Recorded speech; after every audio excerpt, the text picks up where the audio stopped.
Pertama-tama kita bersyukur kepada Tuhan. Dialah kita, Dia Tuhan kita yang tidak pernah berubah dalam hidup ini.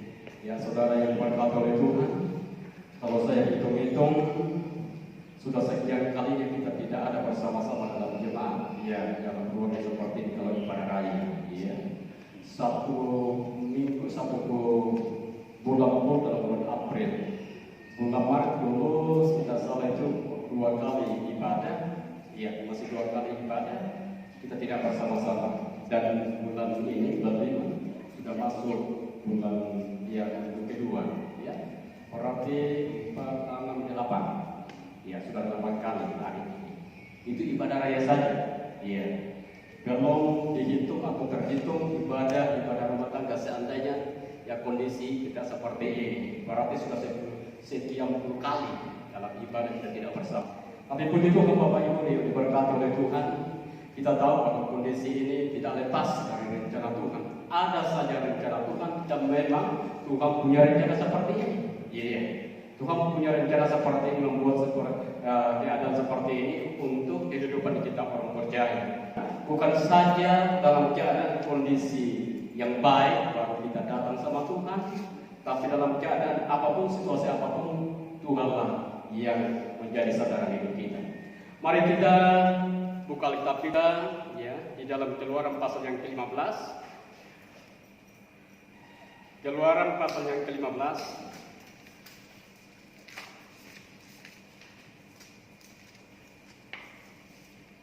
Kita akan baca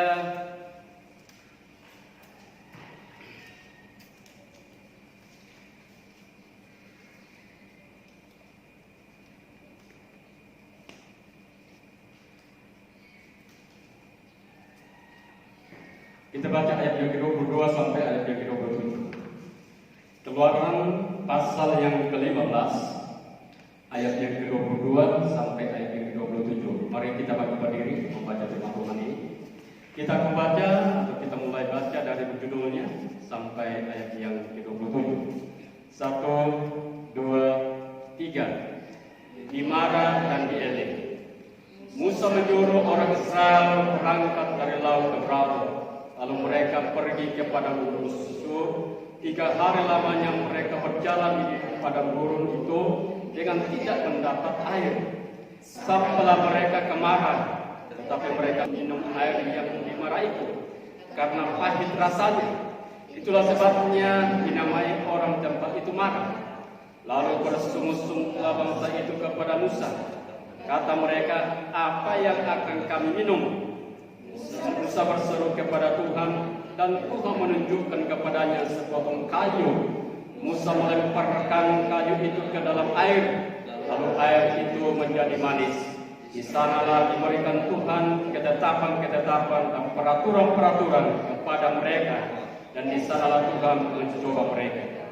Firman-Nya, jika kamu sungguh-sungguh mendengarkan suara Tuhan Allahmu dan melakukan apa yang benar di matanya, dan memasang telingamu dan kepada perintah-perintahnya, dan tetap mengikuti segala ketetapannya, maka aku tidak akan menimpakan kepadamu penyakit manapun yang terlakukan kepada orang Mesir, sebab aku Tuhanlah yang menyembuhkan engkau. Sesudah itu sampailah mereka di Elim. Di sana ada 12 dan 70 pohon kurma. Lalu berkemahlah mereka di sana di tepi air itu. Ya, puji Tuhan, Tuhan berkati. Silakan kembali. Iya. Puji Tuhan Bapak Ibu yang diberkati oleh Tuhan. Kita bersyukur kalau sampai hari ini kita masih ada, itu karena berkat Tuhan. Waktu tanggal 29 Maret, berarti minggu terakhir 29 Maret, saya sampaikan firman Tuhan ini sejak yaitu firman yang mencatat waktu bangsa Israel keluar dari tanah Mesir. Iya, saudara-saudara, karena itu saya masih kaitkan firman Tuhan ini. Beberapa kali, tidak salah 4 kali sepanjang bulan April ini, saya sampaikan firman Tuhan yang berkaitan dengan kematian dan kebangkitan Tuhan Yesus. Tapi saya akan kembali sampaikan perjalanan bangsa Israel ketika dia keluar dari tanah Mesir.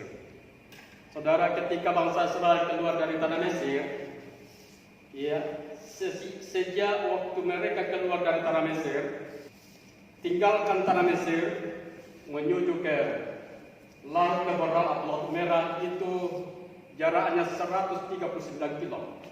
139 kilo dari tanah Mesir sampai pinggir Laut Merah atau Laut Lebaran atau Laut Kosong.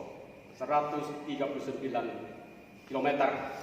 Sampailah mereka di sana, saudara, mereka kebingungan. Kenapa?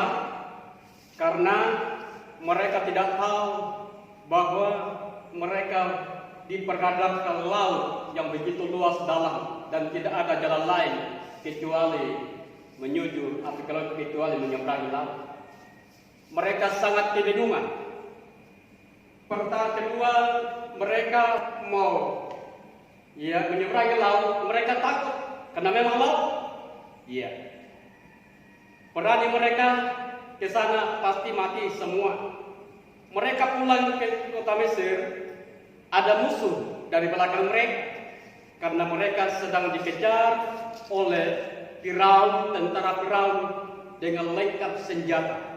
Artinya, waktu mereka keluar dari tanah Mesir, bangsa Mesir bersama dengan tentara Firaun di bawah pimpinan Firaun mengejar mereka. Kalau boleh kita bantai mereka, kalau boleh kita bawa pulang mereka ke negeri kita. Saudara-saudara, akhirnya waktu itu mereka menoleh ke belakang, tidak bisa lagi karena ada orang Mesir sedang bawa segala senjata. Apa yang terjadi, saudara? Ini satu kesulitan. Ini tantangan yang pertama ketika mereka keluar dari tanah Mesir. Mereka keluar dari tanah Mesir untuk menuju ke tanah Kanaan, saudara. Tidak seperti yang dia bayangkan bahwa harus mereka sampai ke tanah Kanaan, minum susu, makan semua makanan. Karena pada waktu itu Tuhan janjikan, keluarlah kamu dari tanah Mesir menuju ke tanah Kanaan, di mana ada madunya, di mana ada susunya. Tuhan tidak sampaikan kepada mereka, kalau kamu keluar dari tanah Mesir, kamu akan menghadapi Laut Lebaran. Waktu itu barulah mereka tahu dan sadar bahwa menuju ke tanah Kanaan kita berhadapan dengan Laut Lebaran. Menuju ke tanah Kanaan, musuh sementara menghadang kita atau mengejar kita dari belakang. Saudara-saudara, perjalanan hidup kita sekarang ini, perjalanan kekristenan kita untuk berjalan kehidupan di dunia ini, selama kita ada di dunia ini, sedang menuju ke surga, ke Yerusalem baru, seperti perjalanan bangsa Israel meninggalkan Mesir menuju ke tanah Kanaan. Saudara-saudara, memang firman Tuhan katakan, dan Tuhan tidak pernah janjikan bahwa kalau kita sampai ke surga, perjalanan kita sampai surga, tidak ada bahaya, tidak ada tantangan, tidak ada kesulitan, tetapi perjalanan untuk kita sampai ke surga, sejak kita menerima Yesus, mulai saat itulah kita pikul salib. Apa itu salib, saudara? Penderitaan. Apa itu salib, saudara? Penyangkalan diri. Saudara-saudara yang diberkati oleh Tuhan, kalau orang Kristen, kalau orang yang sudah percaya Yesus, lalu dalam hidupnya tidak ada tantangan, tidak ada masalah, tidak ada problem, itu tanda tanya besar. Apakah mereka itu sampai ke surga nanti? Apakah mereka itu sampai ke tujuan yang Tuhan inginkan? Tanda tanya besar. Karena itu saudara-saudara, banyak orang Kristen, banyak orang percaya, ketika dia sudah percaya Yesus dan menyerahkan hidupnya kepada Yesus, maka tantangan diperhadapkan, persoalan diperhadapkan, dia tidak mampu. Padahal itu adalah bagian untuk sampai ke surga. Itu adalah bagian untuk menuju ke tanah Kanaan, di mana ada susu, di mana ada madu. Saudara-saudara yang diberkati Tuhan, tanah Kanaan dijanjikan oleh bangsa Israel hanya susu dan madunya. Tetapi Yerusalem yang Tuhan janjikan bagi kita, firman Tuhan katakan bukan hanya madu dan susu. Firman katakan disitulah kita akan hidup kekal selama-lamanya. Dan di situ tidak ada penyakit apapun. Jangankan penyakit, kematian tidak ada. Penderitaan tidak ada. Karena itu saudara-saudara yang diberkati oleh Tuhan, kalau kita lihat perjalanan bangsa Israel sebelum bangsa Israel sampai ke tanah Kanaan, beberapa masalah, beberapa problem, beberapa pergumulan hidup yang harus mereka jalani dan harus mereka lalui. Sama dengan perjalanan hidup orang percaya, saudara-saudara. Kalau kita lihat sekarang penyakit yang sedang merajalela, berapa ratus negara sedang berusaha untuk keluar dari COVID-19 ini. Berapa ribu orang, berapa miliar orang, berapa puluh juta, berapa ratus orang, berapa ratus juta orang harus dan ingin keluar dari persoalan ini, saudara-saudara. Karena itu saudaraku yang diberkati oleh Tuhan, kita semakin diteguhkan dalam hidup kita. Dan saya tidak percaya saudara, iman kita sebelum COVID ini, sebelum masalah ini, pasti sesudah COVID ini saudara, pasti setiap orang percaya akan ada imannya. Paling tidak akan ada imannya sedikit, tidak sama dengan sebelum COVID ini terjadi. Akhirnya kita tidak bisa kalau tidak ada transportasi. Tapi mereka pada waktu itu saudara, kalau kita ya hitung-hitung sekarang, transportasi ya bis 2,5 jam. Waktu kami ke sana 2,5 jam, karena saya catat semua perjalanan ini. Kita tanya-tanya berapa lama perjalanan ini, 2,5 jam. Larinya bukan 60 saudara, 80, 100 berapa kilometer dari situ saudara-saudara. Lalu sampailah mereka di namanya tempat yang namanya Marah. Saudara-saudara, sampai di situ mereka mau makan, mereka mau minum tidak ada. Karena sepanjang perjalanan mereka tidak ada air yang mereka minum. Mungkin ada bawa minum atau bawa air dari laut ke Berau, tetapi sudah 3 hari mana bisa masih ada. Mungkin 1 hari masih ada, tapi 2 harinya lagi sudah tidak ada. Memang luar biasa kalau mereka sampai di sana, mereka kehausan betul-betul. Haleluya. Lalu firman Tuhan katakan di mana saudara ada air, tapi airnya pahit. Airnya tidak bisa diminum. Tuhan katakan itu Tuhan uji. Berarti kalau air itu sebelum bangsa itu sampai, air itu tidak pahit, air itu tawar bisa diminum. Tetapi Tuhan ubah dengan kuasanya, dialah air itu menjadi pahit. Bagaimana respon mereka, bagaimana tanggapan mereka kalau mereka hadapi air pahit yang mereka tidak bisa minum.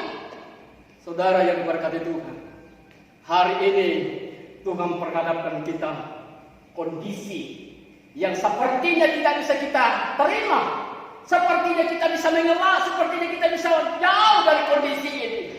Tapi Tuhan katakan, aku uji engkau. Adakah saudara, adakah kita menghadapi kondisi ini kita berkata Tuhanlah yang berkuasa, Dialah kita menghadapi. Engkau mungkin dan bukan hanya mungkin, pasti banyak orang bersungut-sungut dalam pergumulan ini. Pasti banyak orang bersungut-sungut dalam persoalan ini, saudara-saudara. Iya, pasti banyak orang. Jangankan bersungut-sungut, mungkin banyak orang mempersalahkan Tuhan. Bahkan mungkin banyak orang mempersalahkan bangsa. Apalagi kita lihat dan dengar, iya, asal mulanya muncul COVID ini adalah Cina. Semua bangsa mempersalahkan Cina. Oh, gara-gara Cina, gara-gara bangsa Cina ini salah. Ya, rakit sesuatu, salah campur sesuatu, muncullah masalah ini. Saya tahu dan percaya bukan Cina, tapi Tuhanlah yang membuat semuanya ini. Amin, saudara-saudara.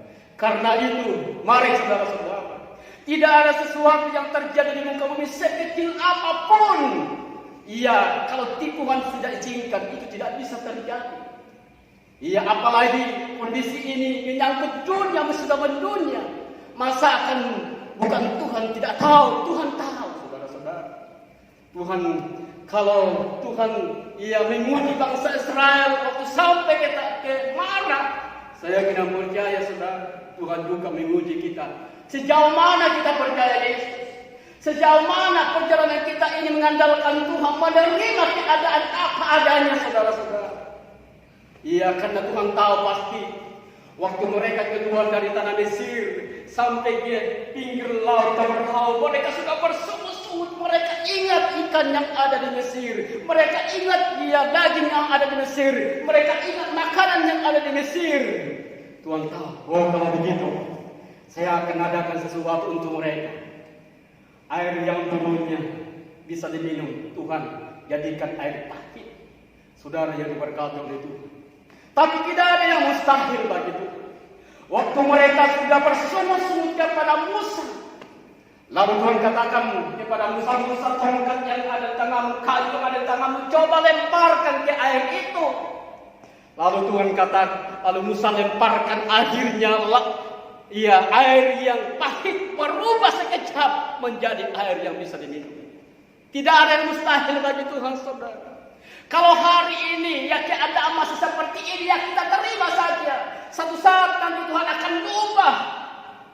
Satu saat Tuhan akan lakukan mujizatnya. Kalau air pahit diubah menjadi air yang bisa diminum, keadaan sekarang ini, COVID sekarang ini yang sedang merajalela dan tidak pandang bulu, tidak pandang umur, satu saat Tuhan akan cabut dan akan angkat amallah bangsa, amallah Indonesia, amallah kita semua. Tapi sebelumnya saudara-saudara yang diberkati oleh Tuhan, saya kena percaya di balik daripada pergumulan ini ada berkat Tuhan, ada sesuatu yang Tuhan sediakan. Paling tidak Tuhan mau menguji kehidupan kita sejauh mana kita berharap dan sejauh mana kita tahu kuasa Tuhan. Seandainya bangsa Israel waktu sampai di Marah, lalu dia pelan-pelan saja berbicara, Tuhan, apa Musa, ini air saya coba tidak bisa diminum karena pahit. Ayo kita berdoa sama Tuhan. Kita berdoa sama Tuhan. Kemungkinan besar, ketika mereka berdoa, mereka langsung berubah. Atau air mereka langsung berubah. Tetapi tidak seperti itu. Langsung marah-marah. Jangan marah-marah. Musa mau dipukul, Musa mau dibunuh. Firman Tuhan katakan, waktu mereka marah-marah sama Musa, waktu mereka memukul Musa, itu sama saja marah sama Tuhan, sama saja mau bunuh Tuhan. Dan memang mana bisa Tuhan mau dibunuh. Tapi Tuhan tetap lindungi Musa. Waktu mereka sudah kejar Musa, waktu mereka sudah kejar Musa, karena harus bertanggung jawab, Tuhan bela Musa. Tuhan angkat Musa. Jangan takut, aku ada di hadapan mereka. Sebentar lagi mujizat pasti terjadi. Mujizat memang terjadi, saudara. Karena itu bertahan dalam perjalanan ini. Andalkanlah Tuhan. Tuhan ada di mana-mana. Tuhan kita Tuhan yang hidup. Apa artinya Yesus lahir? Apa artinya Yesus mati? Apa artinya Yesus dikubur? Apa artinya Yesus bangkit? Apa artinya Yesus akan datang? Itu tandanya bahwa Tuhan kita Allah yang hidup. Haleluya. Puji Tuhan, saudara. Lalu Tuhan, waktu mereka sudah minum air di Marah, di Marah adalah perhentian yang pertama, bermalam di situ. Tidak tahu, saya belum tahu berapa malam di situ, berapa hari di situ bermalam, atau berapa saat di situ bermalam. Itu perhentian yang pertama, atau malam yang pertama mereka, atau tempat yang pertama untuk perhentian mereka. Lalu setelah mereka selesai beristirahat di situ, menuju ke namanya Elim. Menuju ke namanya Elim, dari Marah ke Elim 2,5 jam sama untuk perjalanannya. 2,5 jam, saudara-saudara. Sampailah mereka di Elim. Firman Tuhan katakan, saudara, waktu mereka sudah sampai di Elim, saudara, firman Tuhan katakan, ada apa di Elim? Pertama, ada 12 mata air yang ada di sana. Yang kedua, ada 70 pohon korma ada di sana. Saudara-saudara yang berkati oleh Tuhan, waktu mereka sudah sampai di Elim, kondisi di Elim tidak sama dengan kondisi di Marah. Waktu mereka di tempat Marah, mereka marah bersungut-sungut. Tapi ketika mereka sampai di Elim, mereka tidak ada yang marah. Mereka tidak ada yang mempersalahkan Musa. Mereka tidak ada yang mengingat Mesir lagi. Karena kebutuhan mereka sudah tersedia. Amin, saudara. Mereka mau minum, bisa. 12 mata air. Mereka memakan ada juga. Mereka memakan buah ada juga. 70 pohon korma. Saudara-saudara yang diberkati oleh Tuhan. Tapi saya mengatakan bagi saudara, di Elim tidak ada mujizat. Tidak ada mujizat di Elim, saudara. Iya, tidak ada mujizat. Tidak ada pengalaman hidup yang mereka alami di Elim. Karena pohon yang ada di sana Tuhan sudah tumpukan sebelum mereka sudah sampai. Karena air yang ada di sana 12 mata air Tuhan sudah sediakan sebelum mereka sampai.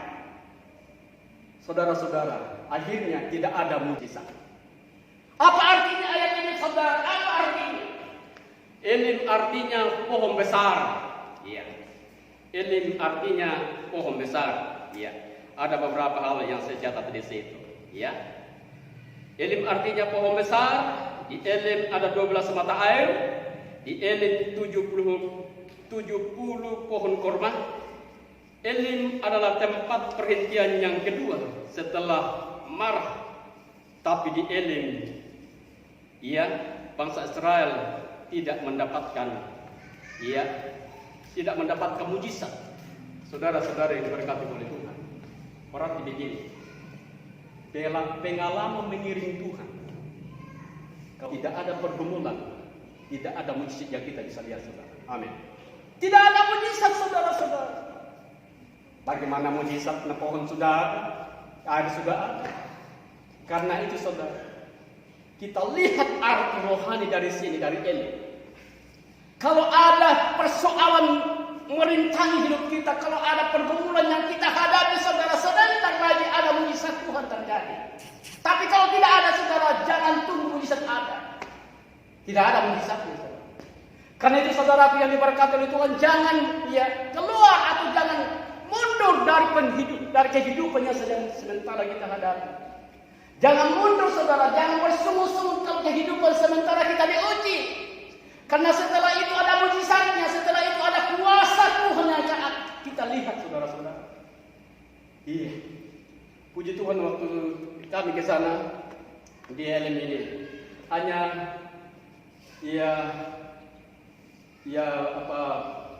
tunjuk jalan aja dia begini. Inilah Elim di sebelah kiri kita. Mobil dikasih berjalan pelan-pelan, kita lihat. Kita bilang kasih berhenti sedikit supaya kita bisa lihat. Dia bilang lihat saja dari mobil itu Elim banyak konfirmasi itu. Puji Tuhan, saudara-saudara.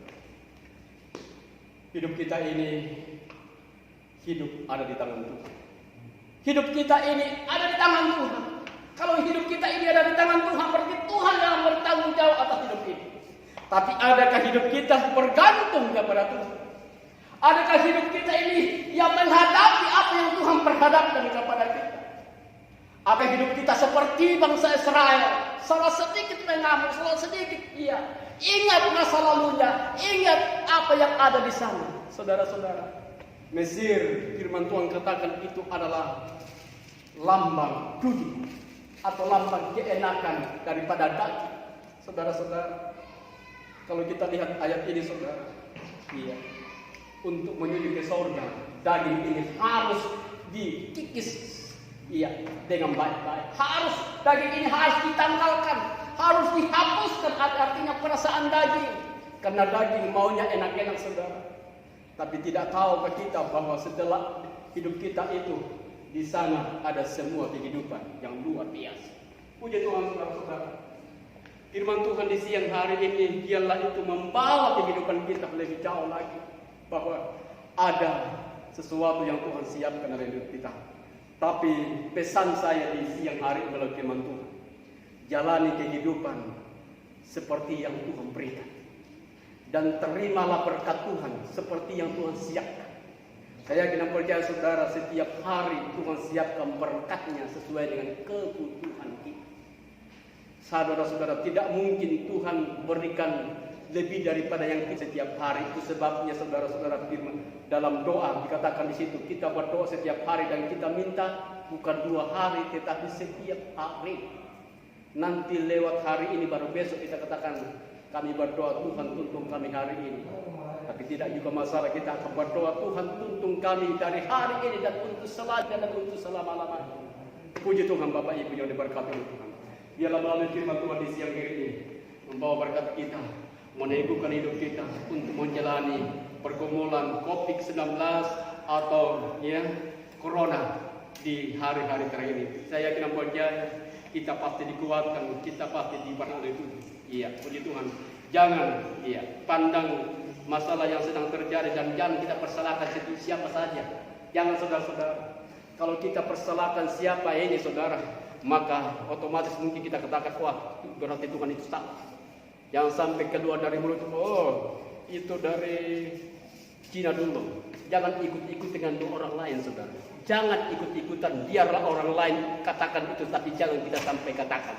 Biar orang lain katakan, tapi kita katakan ada maksud Tuhan tertentu. Jangan orang lain katakan itu iya memang, tapi kita katakan iya betul. Ayo, memang itu orang yang paling tidak tahu, makanya imbasnya sampai ke dunia, sampai ke ujung bumi. Tapi biarlah kita katakan tidak, itu Tuhan yang lakukan. Haleluya.